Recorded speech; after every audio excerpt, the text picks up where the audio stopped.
Breaking news है कि वजीर आजम की वजारत पानी बिजली को सहरो अफ्तार में लोड शेडिंग ना करने की हिदायत। सहरो अफ्तार में बिला तातुल बिजली फराहम की जाएगी। वजीर आजम ने ये हिदायत जारी की हैं। सहरो अफ्तार में शहरों और देहात में यकसा तौर पर बिजली फराहम की जाए। वजीर आजम पाकिस्तान ने अहम हिदायत जारी कर दी हैं। माह रमजान की आमद है और वजीर आजम ने भी इस हवाले से अहम हिदायत जारी की हैं। वजीर आजम हाउस और लोड शेडिंग के औकात सख्ती से मॉनिटर करे। इस हवाले से मज़ीद तफसीलात जानते हैं नुमाइंदा वक्त न्यूज सरदार हमीद से। सरदार हमीद, अपडेट कीजिएगा। वज़ीर आज़म या मोहम्मद नवाज शरीफ की जानिब से माह रमजान में पानी और बिजली की लोड शेडिंग ना करने का कहा गया है।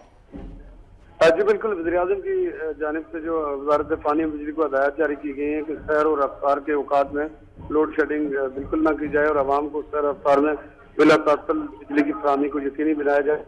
वज़ीर आज़म ने ये भी हिदायत की है कि सैर और अफ्तार में शहरों और देहात में यकसा तौर पर बिजली फराहम की जाए और किसी जगह भी इसको फर्क ना रखा जाए कि देहाती इलाकों में ज्यादा लोड शेडिंग की जाए और शहरी इलाकों में कम, बल्कि दोनों को यकसा रखा जाए। और वज़ीर आज़म ऑफिस ने लोड शेडिंग के औकात को सख्ती से मॉनिटर करने की हिदायत भी की है। वज़ीर आज़म ने कहा है कि इस हवाले से रोजाना की बुनियाद पर वज़ीर आज़म ऑफिस को लोड शेडिंग से मुतालिक आगाह रखा जाएगा। जी सरदार हमीद अपडेट कर रहे थे, शुक्रिया।